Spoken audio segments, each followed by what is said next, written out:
Ya está en enlace el doctor Víctor García Toma, expresidente del Tribunal Constitucional, exministro de Justicia y por encima, y sobre todas las cosas, peruano, un peruano comprometido con su país. Doctor, después de una breve pausa, nuevamente lo tenemos con nosotros, con nuestros televidentes de Ánfora 2022. Bienvenido, doctor García Toma. Un saludo, don Néstor. Muchísimas gracias por sus expresiones y sobre todo por la invitación. Gracias también a usted, doctor, y permítame transmitir opiniones que hemos recogido también de periodistas y de ciudadanos de a pie por la decisión suya de renunciar a continuar siendo postulante a esta elección maltratada. Ha habido un maltrato a los postulantes y creo que a la población en general con respecto a la elección del defensor del pueblo, que finalmente ha quedado en nada, pero una decisión democrática, una decisión del hombre de derecho por encima de lo que puede significar una postulación y que pinta de cuerpo entero su posición de demócrata por encima de todas las circunstancias y que le da la libertad para poder conversar ahora con usted, doctor, de la situación de nuestro país. Un comentario breve, si es posible, doctor, con respecto a su decisión de apartarse, que lo hizo de manera escrita al presidente del Congreso de la República en relación al tema del defensor del pueblo. ¿Cómo no, don Néstor? Y con mucho gusto. Lo primero es que tenemos los peruanos que ser conscientes que hemos ingresado a la etapa más álgida de la crisis política. Están en juego los valores de la democracia, la institucionalidad del Estado, la idea común de lo que debe ser la moral social. Hay en curso una crisis económica y en consecuencia creo que es un deber de todos y cada uno de nosotros desde el lugar en que estemos, en que nos comprometamos a asumir una posición más activa. Nuestra ciudadanía viene sufriendo, probablemente por razones justificadas, una cierta apatía, un cierto desengaño, pero hay que despercudirnos y tenemos que poner nuestro grano de arena para recuperar al país de lo que, según la fiscal de la Nación, yo estoy convencido que es así, existe una organización criminal que se ha apoderado del Poder Ejecutivo y desde allí, de manera sistemática, viene destruyendo las bases del Estado. Pero además, esto en connivencia, no con el Congreso, sino con un sector del Congreso, en donde a través del alquiler del voto y en base a la obtención de granjerías, beneficios y provechos personales, viene sosteniendo, digamos, aquello que debería ser combatido a través de las prácticas de control político.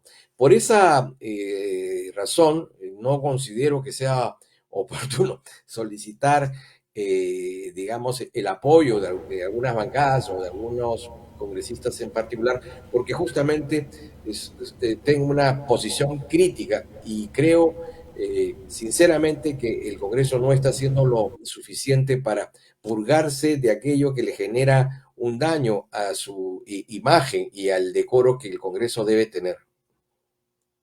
Correcto, sí, precisa y puntual la opinión, doctor. Y entrando ya en el terreno nacional, en el terreno de este enfrentamiento, de esta crisis política y que está también teniendo repercusión en lo económico, ¿cómo ve el doctor Víctor García Toma, como peruano, la situación actual y las salidas que se están dando? Porque estamos demostrando que como gobernantes y como miembros de los poderes no nos podemos poner de acuerdo para solucionar los problemas, que tenemos que recurrir a instancias supranacionales para buscar las salidas. ¿Cómo ve esa situación, doctor? ¿Cuál es la opinión del peruano, Víctor García Toma? Tengo la impresión, don Néstor, que esta solicitud dirigida a la OEA eh, es un ámbito. En realidad, de lo que se trata es de ganar tiempo para que el gobierno tenga aire y pueda eventualmente enervar o evadir, digamos, esta denuncia constitucional en curso. Bueno, pero lo cierto y lo real es que ya ha habido un pronunciamiento sesgado por parte de la OEA, a quien el señor Almagro, que es el secretario general, le debe un voto al gobierno del Perú en su reelección. Pero en ese contexto creo que es una magnífica oportunidad para aplicar una llave de Jiu-Jitsu, ¿no? Muy bien, recibamos a esta comisión y pidámosle a los ciudadanos que salgan a las calles a expresar cuál es de manera civilizada, de manera correcta, dentro del marco de la Constitución, en lo que significa una protesta social cívica, de cuál es la opinión que el Perú tiene sobre sus problemas.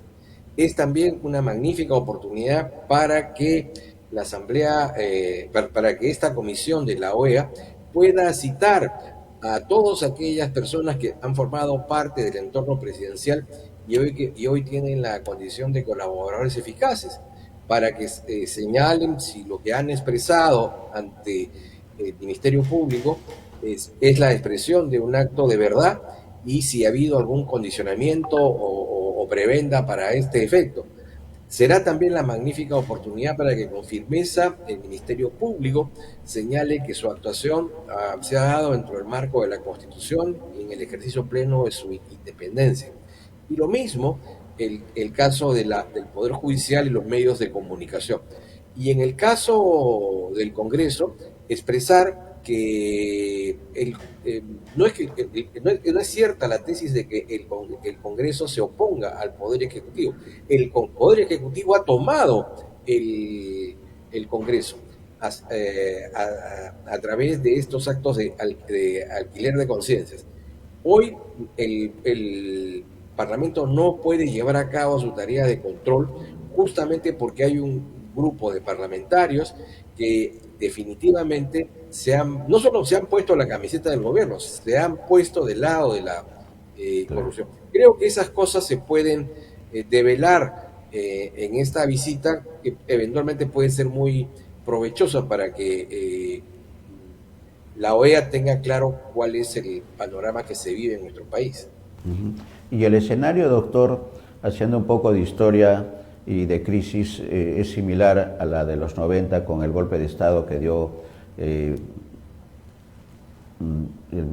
presidente en ese momento en ejercicio, Alberto Fujimori, que vino también una misión de la OEA a cumplir.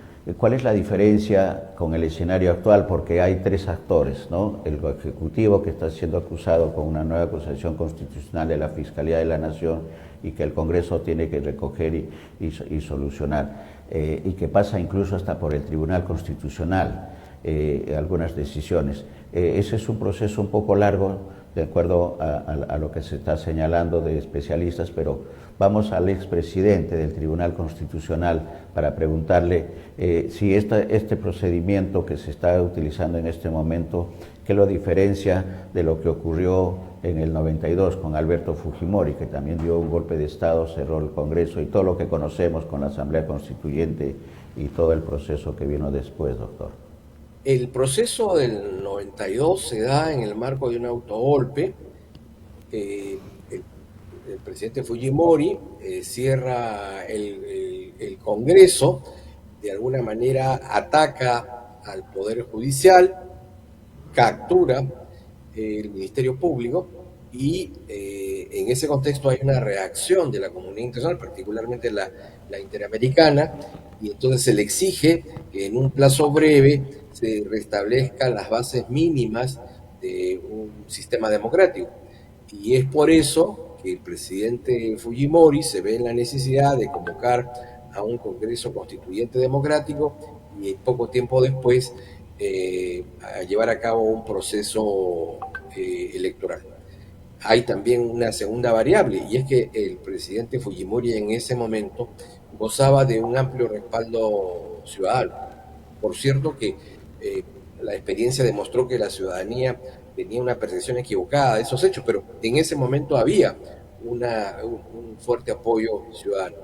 En el año 2000, lo importante es que estando en una crisis terminal, la bancada oficialista, la bancada era consciente de que ese era un gobierno en salmuera y en consecuencia, en un acto que creo que fue responsable, dio todas las facilidades para facilitar el proceso de transición.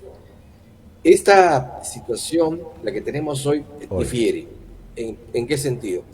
Sabemos de que existe una indignación ciudadana, pero esa indignación ciudadana es una indignación pasiva, silente, plumbia.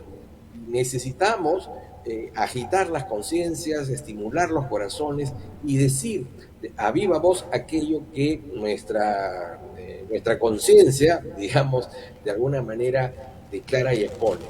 Lo segundo es que existen algunas bancadas oficialistas, ¿no?, que son conscientes que este es un gobierno inviable, incluso un gobierno que ni siquiera ha respetado ni piensa respetar las propuestas que estas organizaciones le plantearon para llevarlo al poder y para auparlo en el poder. Y la pregunta es, siendo conscientes de ello, sabiendo de que esto tendrá un perjuicio claramente electoral digamos, en el futuro inmediato, la pregunta es ¿por qué se le sostiene? Bueno, lo que sucede es que hay un reparto de cuotas en el poder, ¿no? Hay organizaciones a quienes se les ha asignado determinados ministerios, ¿no? Lo que era Juntos por el Perú, hoy está en el Ministerio de la Producción. Perú Libre tiene el Ministerio de La mujer. el, el Ministerio de Salud, y etcétera, etcétera. Y entonces esa cuota de poder es suficiente para anestesiar, digamos, una posición que es incompatible con los valores que sus estatutos preconizan, ¿no? Entonces, hay allí ciertas diferencias. Correcto. Y las salidas en este escenario, en el actual, doctor, la salida constitucional, está demostrando que la Constitución también tiene algunas limitaciones con respecto a la situación actual, definitivamente. Y hay un actor que usted bien señala que es el pueblo, que es el elector de a pie que no está manifestando su salida. En las encuestas se señala, y es una referencia nada más, que se vayan todos. Pero cómo canalizar y cómo generar esos escenarios, creo que la presencia de estas instituciones como la OEA puede buscar las salidas viables a la situación. ¿Eso es posible desde el punto de vista del constitucionalista, del docente universitario, doctor García Tomás? Yo tengo la impresión que la Organización de Estados Americanos tiene una posición de apoyo a este régimen, ¿no? Eh, Está nombrando esta comisión que de alguna manera sirve o contribuye a la causa de este discutido gobierno, no solamente por su ineficacia, su ineptitud, su falta de liderazgo, la ausencia de programas, sino sobre todo por sus prácticas corruptas, ¿no? Pero es clara de que la OEA no es un actor neutral. Pero sin embargo, vuelvo a repetir, esa visita puede servir para estimular a que las instituciones públicas defiendan sus fueros de independencia y autonomía, dejen constancia de que están actuando, ¿no es cierto?, dentro del marco de la Constitución y la ley, de que los ciudadanos manifiesten de una manera más clara, más abierta y ostensible su rechazo a este gobierno, y que quede patente de que es un gobierno políticamente inviable y moralmente inadmisible, ¿no? Entonces, de lo bueno puede surgir algo que sea positivo para el país. Ahora, el tema de las elecciones generales, eh, habría que distinguir primero que no todo el Congreso está corrompido. Hay un sector del Congreso muy importante, el bloque democrático, que está cumpliendo su tarea. Por eso que no hay que hablar del Congreso, hay que hablar de los congresistas, ¿no? Y particularmente de un sector de congresistas que están identificados en algunos casos como los niños, ¿no? Que obviamente no son 6, son muchos más. Pero decía que en el tema de las elecciones generales, eso seguramente será discutido más adelante, pero antes este Congreso debe tener la responsabilidad de llevar a cabo un rápido proceso de reformas políticas y constitucionales que permitan al próximo gobierno no repetir, ¿no es cierto?, los vicios y los errores que las reglas electorales y el marco político e institucional han creado, ¿no? Necesitamos recuperar la reelección, necesitamos introducir el bicameralismo, necesitamos hacer correcciones a la fórmula de otorgamiento de las curules, ¿no es cierto? El método Ham por proporcionalidad, tiene sus limitaciones. Recordemos cómo en un congreso anterior, con el 36% de los votos, el fujimorismo tenía 74 sillas en el Congreso. Evidentemente había una desproporción allí. También tenemos que quitarle toda esta carga burocrática administrativa que impide que los partidos puedan desarrollar plenamente sus actividades electorales. Y por último, resolver el problema de la neutralidad, ¿no es cierto?, del sistema electoral. Esperemos que eso sea factible. Entonces, esas situaciones tienen que, me parece, ventilarse antes, porque si vamos a ir a un proceso electoral con las mismas reglas, se van a reproducir los mismos errores, los mismos vicios. Correcto, de manera que hay que hacer algunas modificaciones constitucionales y eso es de inmediato. ¿Cuál es el futuro que tenemos entonces con esta misión de la OEA en nuestro país en el futuro inmediato, doctor? Recibirla porque es lo que corresponde. Nosotros somos miembros de la organización. Claro. La organización ha tomado esta decisión y yo creo que será una magnífica oportunidad, vuelvo a repetir, una suerte de llave de jiu-jitsu para que la OEA, esta comisión, reciba los informes que corresponden, los informes de cómo el Ministerio Público y el Poder Judicial en esta materia han actuado con independencia y autonomía, cómo la prensa viene informando con precariedades y oposiciones del gobierno sobre hechos que son de interés público y que se vinculan con la conducta de varios funcionarios, de altos funcionarios del gobierno, que se devele y se desconozca la descomposición moral que existe en un sector del Congreso que no puede llevar a cabo o cumplir plenamente sus tareas de fiscalización política porque, vuelvo a repetir, han tenido un alineamiento al momento de votar, fruto de ciertas granjerías y beneficios, ¿no? Entonces, y por último, yo vuelvo a insistir que es una magnífica oportunidad para que la ciudadanía en las calles pueda expresar de manera ya más clara esa indignación que todos tenemos por la situación que estamos pasando. Correcto, y en tanto tenemos que esperar que los partidos políticos cumplan su papel y su responsabilidad, que también es otra precariedad que tenemos con respecto a los partidos, don Néstor, hay que ayudarlos cambiándoles buena parte de la legislación sobre la materia, ¿no? Necesitamos partidos políticos, una cuota de responsabilidad corresponde a estos grupos, pero otra parte también tiene que ver con el marco administrativo e institucional que se ciñe sobre el sistema de partidos, ¿no? Correcto. Gracias, doctor. Vamos a estar en comunicación con respecto a lo que ocurra con la presencia de la misión de la OEA y la madurez, que es lo que estamos pidiendo.